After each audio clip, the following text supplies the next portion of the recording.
Today's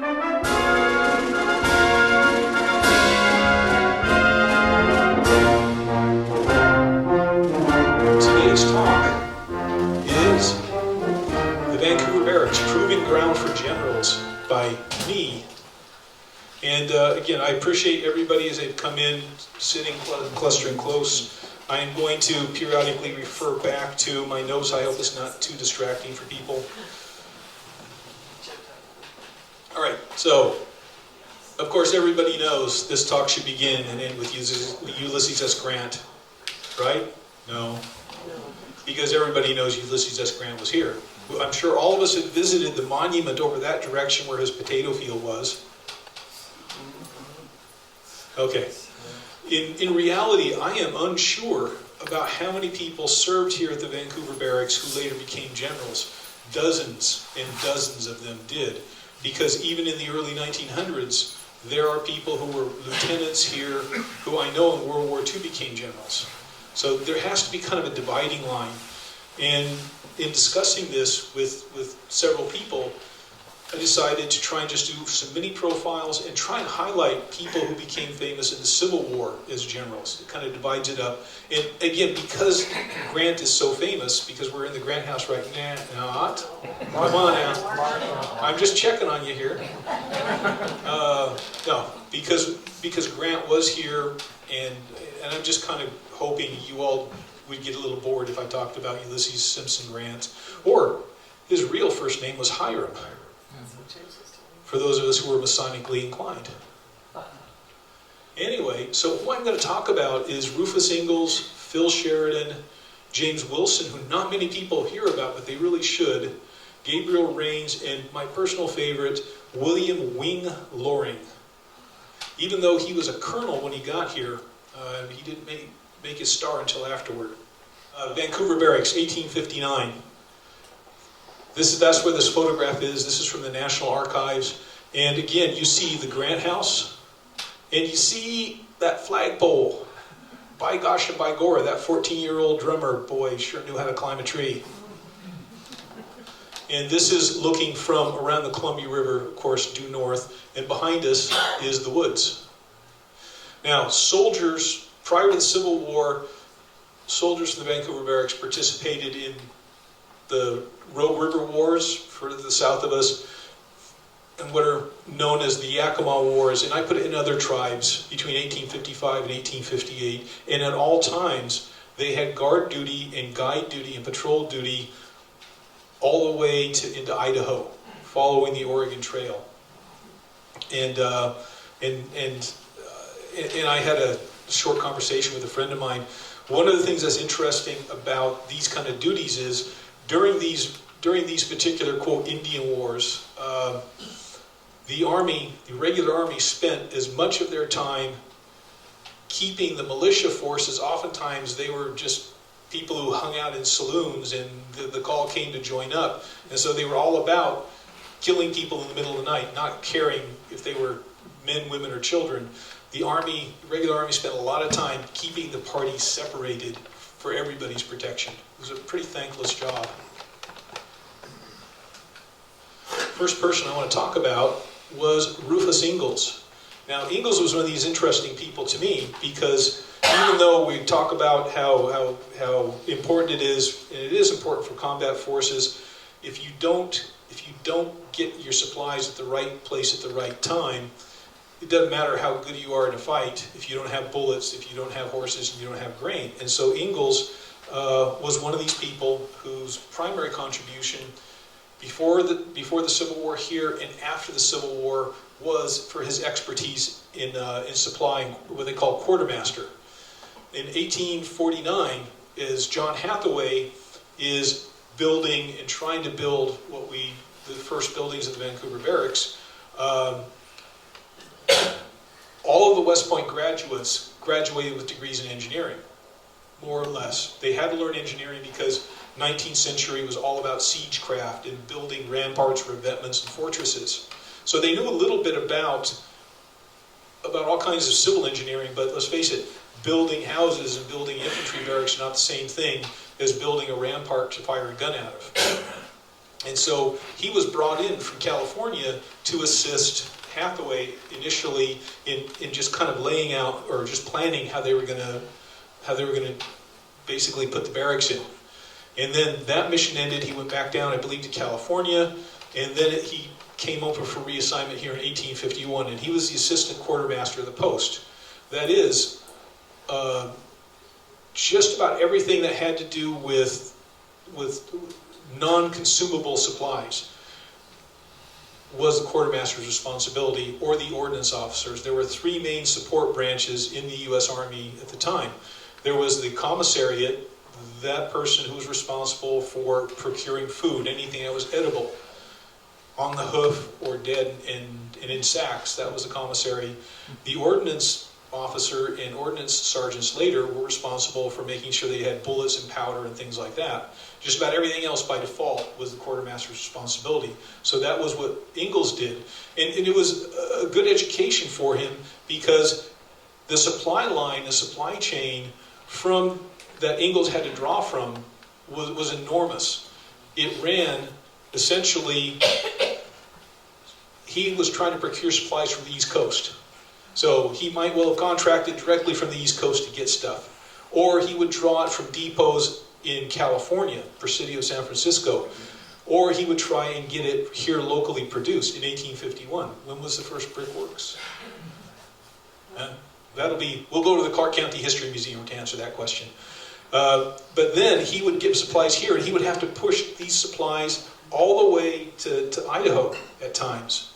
So it was one of these kind of thankless jobs. And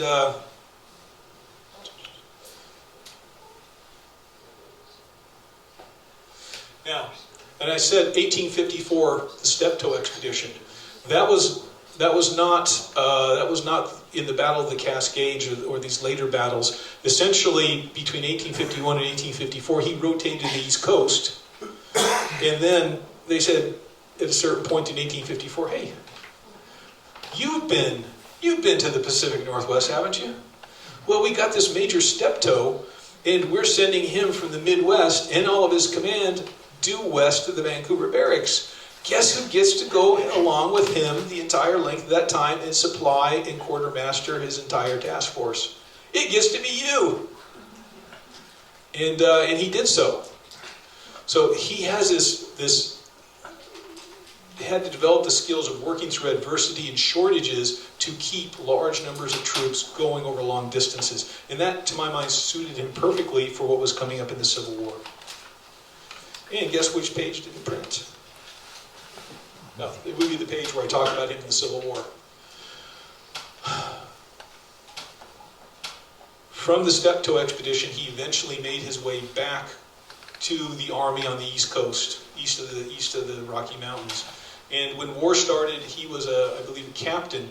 But the U.S. Army, prior to the Civil War, would have been, I don't have the exact numbers, 20, 30,000 troops, maximum regular Army troops. They relied heavily on national, what we call National Guard, militias raised by governors and people independently. Businessmen, politicians would raise regiments under their own name, and then eventually they would join the fighting for the North or the South. And all of these people who were lieutenants and maybe captains prior to the Civil War in the regular Army found themselves becoming majors, colonels, and generals overnight. They might well be detached and sent to, as a general, to command a brand new regiment raised by the state of Missouri or Mississippi or the Carolinas. And that's kind of what happened to Ingalls, although his first set of assignments were as aide-de-camp to General McClellan, and he set up the supply work, as you can see, during the Peninsular Campaign. And he continued, even after McClellan was replaced, working at these high levels, overseeing the quartermaster operations, and that included, among other things, this is a line of 12-inch mortars. These were actually naval mortars. He managed to get them somehow and then supply them with shot for, I believe this was Vicksburg. So he set up, by the time 1862 rolls around. He is the chief quartermaster of the Army. He sets up his own staff across the Army, both the Army of the West, the Army of the East. Oh, by the way, this is the Union Army I'm talking about. I'm sorry. To actually set up depots and run the supply networks. And it was his supply network was the largest in the world as far as military supplies, quartermaster equipment at that time. One of my favorite people, who's something of a conundrum to historians, is Phil Sheridan. Now, Sheridan graduated from West Point in 1853. He was 34th of a class of 52 cadets.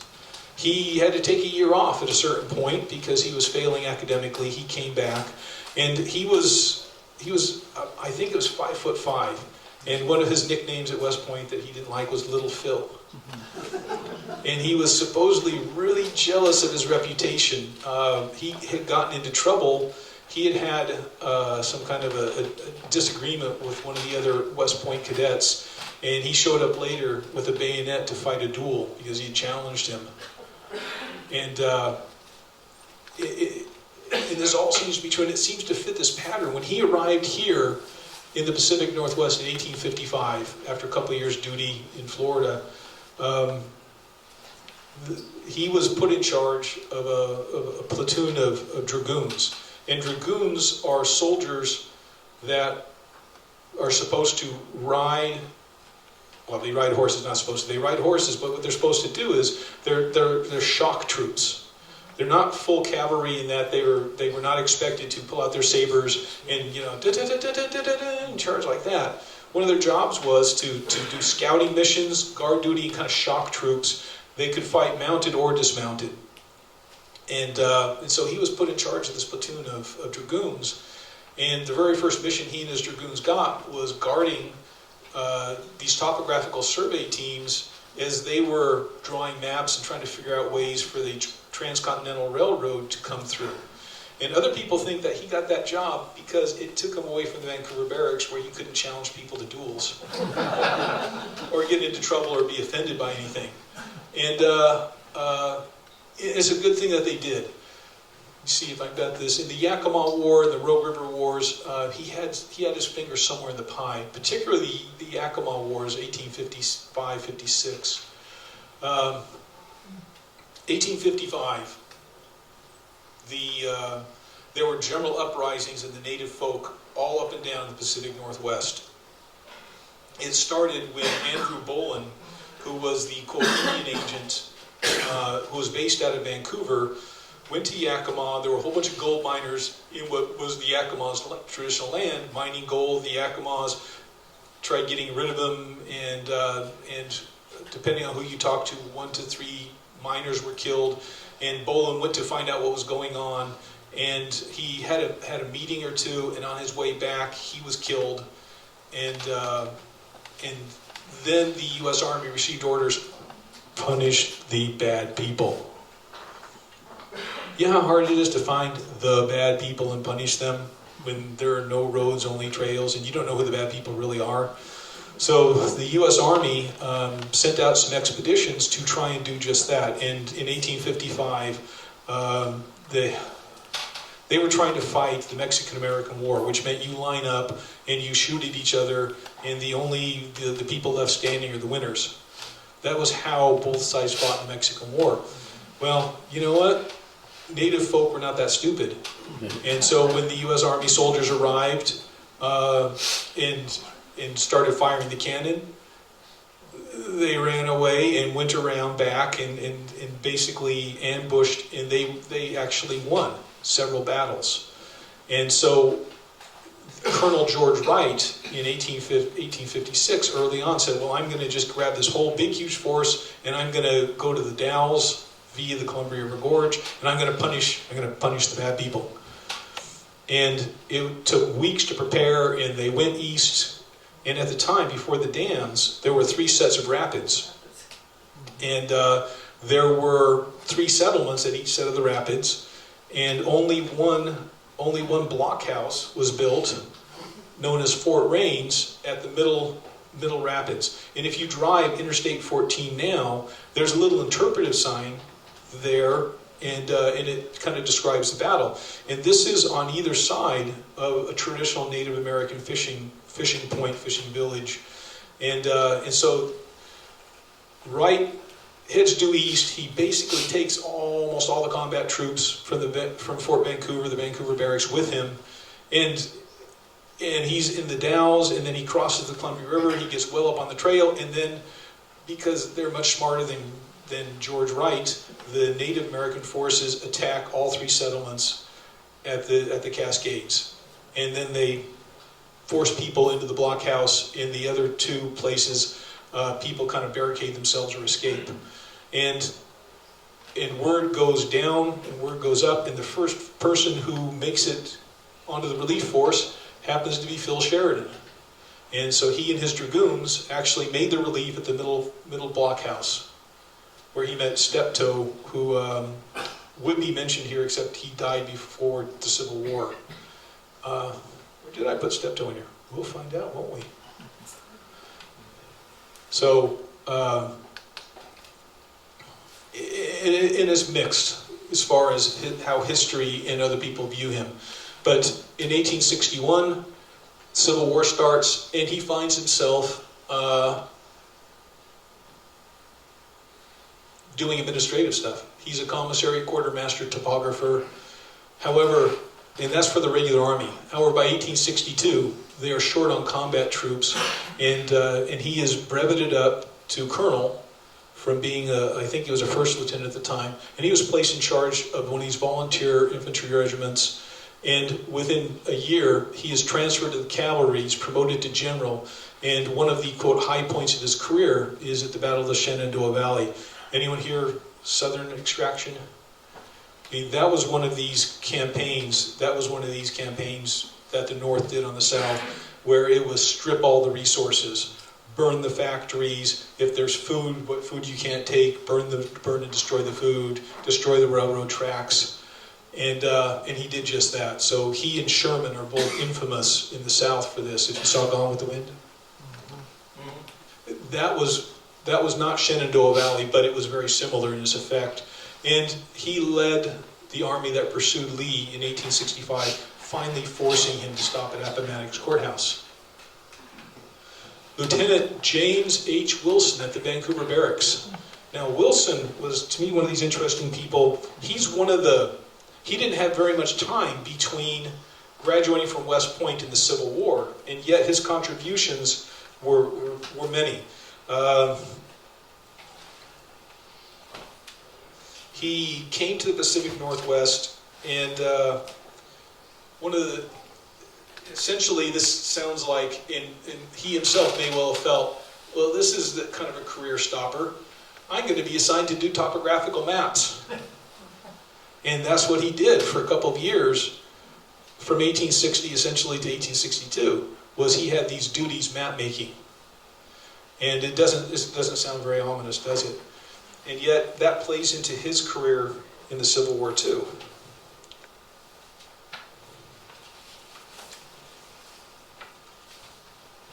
Wow, I jumped a couple pages, didn't I?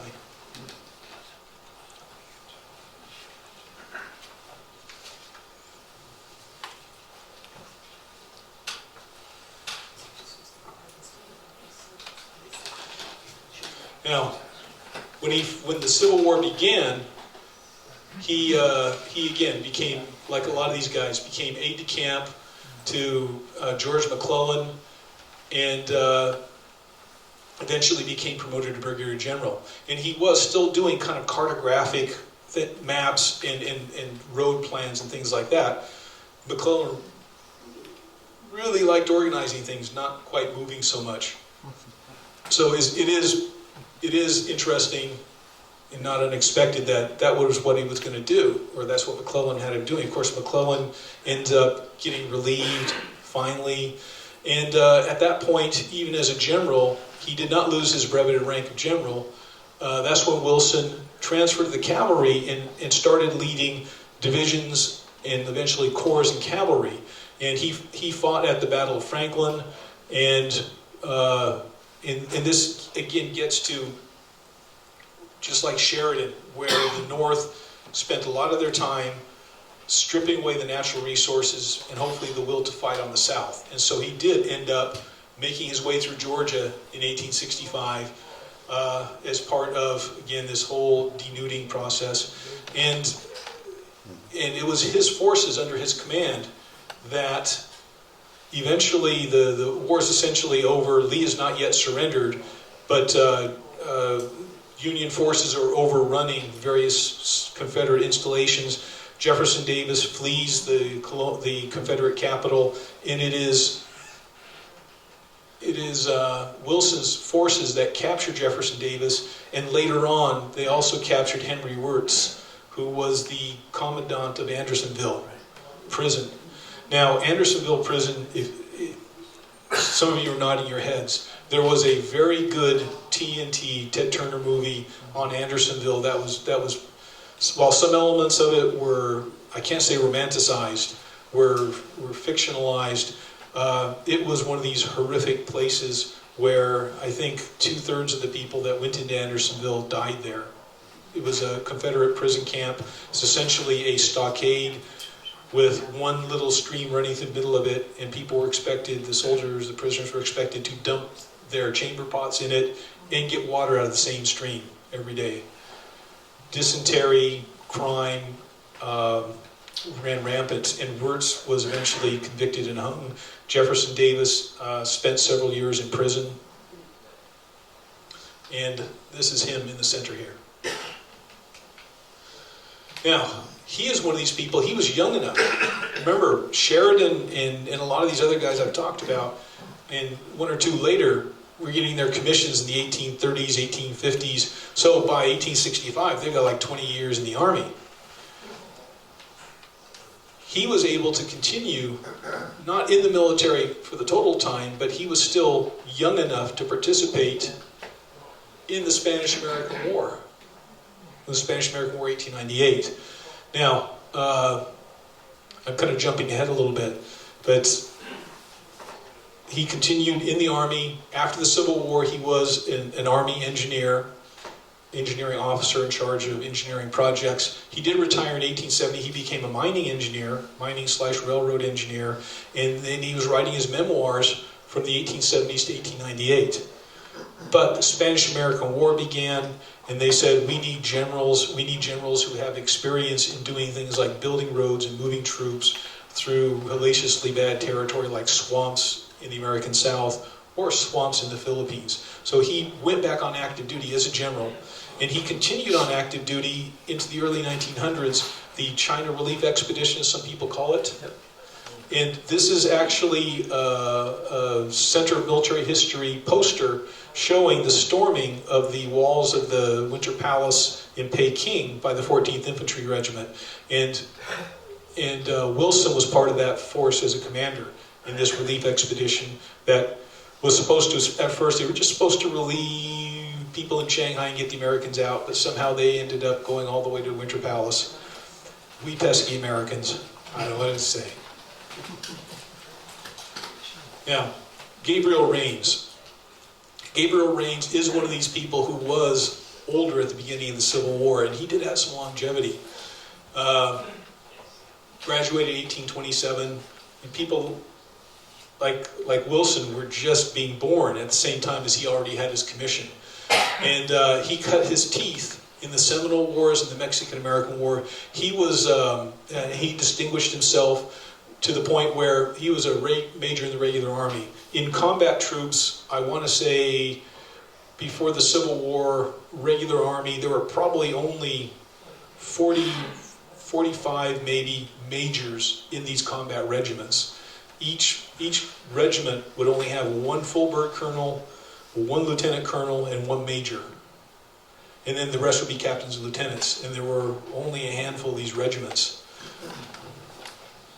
And during the Yakima War of 1856, in 1855, or 1853, he was assigned to the Vancouver Barracks. So he would have been the number 2, at various times the number 2 or the number 3 guy in charge at the barracks. Everything's going along pretty well. We're still, I think we're at that point, we're still watching those pesky English in the pig war at the San Juan Islands, spending a lot of attention on that. But in 1856 again, the outbreak of hostilities, the Yakima War begins, and the Native American folk up and down the coast, Puget Sound, Canadian border, all the way down to California, have a generalized uprising because they're saying, listen, we're beating the snot out of these army guys. All we need to do is all of us need to unite, and we can finish them off and get rid of them, chase them back to where they came, east of the Rocky Mountains. And then, you know what, they probably, if things had gone right for them, they probably could have. So there is a panic. There's a panic among the civilians in 1855, 1856. The first attempt was a guy named Steptoe, and Steptoe failed. In mid-1855, he was the first person sent out to go punish the bad people. And he failed.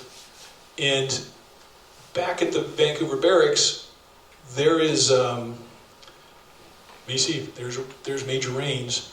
And he was really kind of unwilling to commit himself with his 400 or so combat troops to fight several thousand Native American warriors spread throughout the Pacific Northwest. And the governor of Oregon said, well, I can get you several hundred more volunteers.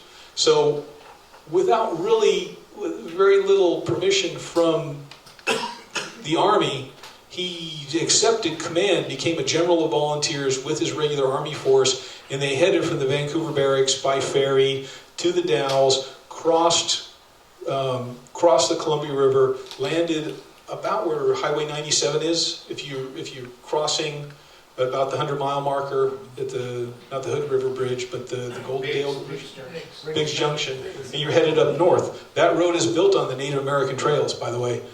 So he and his force move up that way, and they stop south of Toppenish at a place called Union Gap. Have any of you driven through Union Gap? There's a monument there to this one poor Native American man who was the only one left behind.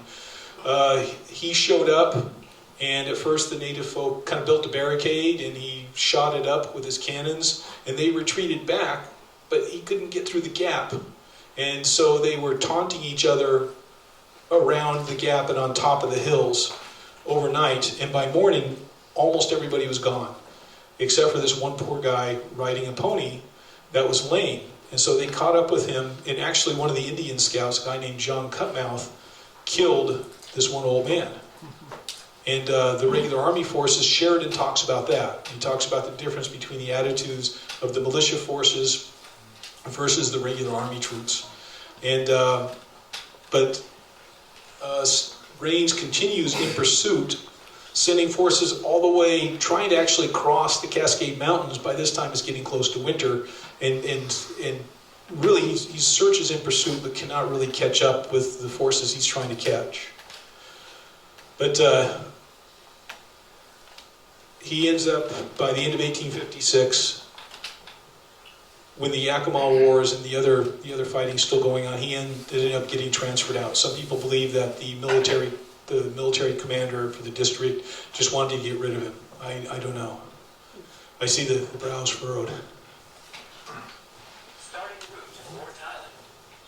Now, he was, in 1861, he was down in the American Southwest when the war began. And so he very quickly resigned his commission, told his assembled officers, I don't know what you're going to do, but I'm going to fight for my state.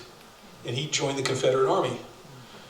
And he was immediately promoted to Brigadier General, and he was in combat. I believe he was an infantry officer. He was severely wounded, and so they reassigned him to the Conscription and Torpedoes Bureau, which is kind of one of these names that is really hard to decipher. Basically, during the Seminole War, because he'd been around for decades, he and his brother, who served with him, specialized in booby traps in the swamps and everywhere else. So he brought that expertise to the Southern Army, and they developed forerunners of not just submerged mines, which is what a lot of people think, damn the torpedoes and full speed ahead, but actually the very, very beginnings of torpedoes that actually kind of moved underwater, but also mines on timers. It's not just some kind of trip switch, but mines with various timers, electronic switches, mechanical switches, things like that.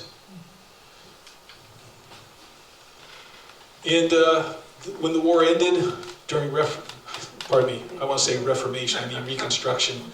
During Reconstruction, he pledged back to the United States. He, like a lot of former Confederates did, and he did not join the Army again. They probably wouldn't have let him. No. But no, some of them did. They did let some. Yeah, a lot of them, but then eventually some of them got their commissions back. But he ended up being a civilian clerk for the War Department at various times. And he moved a couple times, but he eventually died in 1888 at the age of 78. Now, my favorite person, because unless you've ever heard of William Wing Loring, any of you ever looked at his biography? One of you has. Please don't spoil it for me, because what happened to him was really kind of cool, wasn't it? Yes. So William Wing Loring is another one of these people who was an older man when he arrived in the Pacific Northwest. He already had kind of a career behind him. And he was, as a teenager, his family was from Florida. So as a teenager, I want to say like 14, 15, he was volunteering in these Seminole Wars. And at one point, he joined another campaign to free this place called Texas when they were having their little anti-Mexican revolution. And his father traveled all the way to Texas to bring him back because he was still a teenager. He ended up studying law, and he ran for Congress. And I think he even won one term in Congress. And then the Mexican-American War broke out, and he enlisted as an officer, and he eventually got confirmed as a colonel. Mexican-American War ended. He was assigned to the Mounted Riflemen, and before they got too far down in their plans to come to the Northwest, he was actually promoted to colonel. This is a regular Army commission. And so he arrived at the Vancouver Barracks. He took over from Hathaway, and sadly, we will never know what John Hathaway would have done with his career. He was severely depressed. He tried committing suicide at least once while here at the barracks.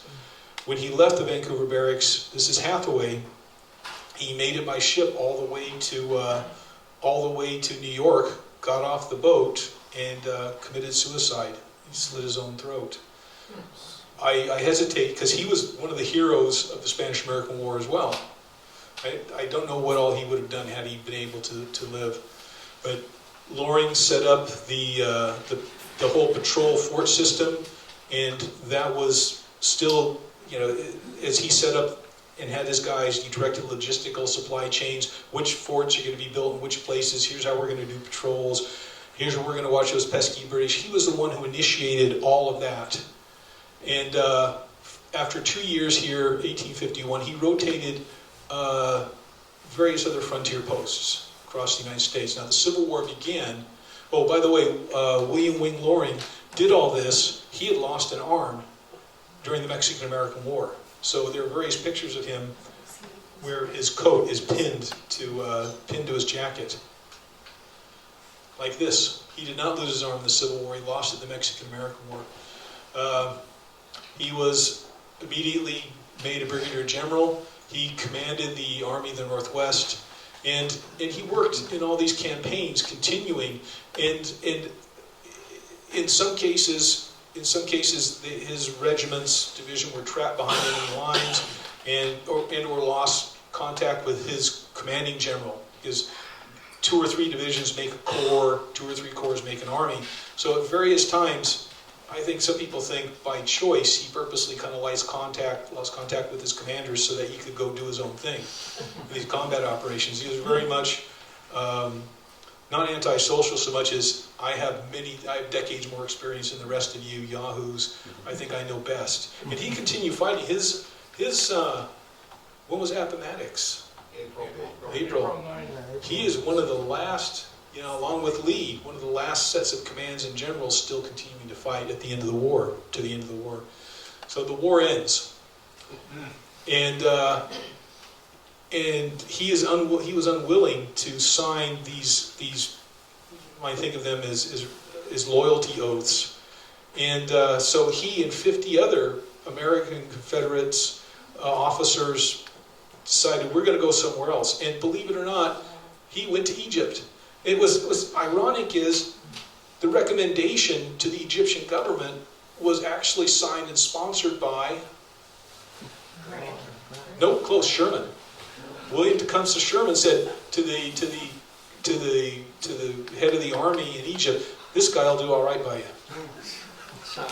And so what they were initially hired to do was modernize the Egyptian army. That includes coastal defenses too. So that was what they were hired to do at first. But then Egypt decided to invade Abyssinia, which is part of what we know today as Ethiopia. And he was not in charge. He was initially promised to be in charge of the expedition. They gave the job to somebody else, an Egyptian, and they made him a staff officer. The two of them didn't get along. I wonder why. And the campaign was a failure. And so they left Loring, who was a Farik Pasha, which is the equivalent of a 3-star general in the Egyptian army by this time. They left him and his forces way down in Abyssinia for about 2 years on garrison duty, and eventually they said, we can't afford to pay you what we promised to pay you, and we're really not happy with your performance, so you might want to leave. And so he came back to the United States. Enough time had passed after the Civil War. He was accepted back.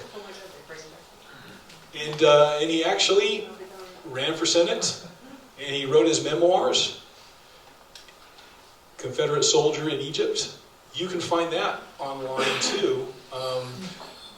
Amazon is selling a reprint version. This is past the copyright date, so there are some places where you might be able to find it as a PDF free download. It's really an interesting book. Moved to New York City. From Florida to New York City, Civil War is over with. Finally, at the age of 68, he died in 1886. These people keep moving to New York and dying. Must be the air. Well, New York was the center of everything, wasn't it? All right, question.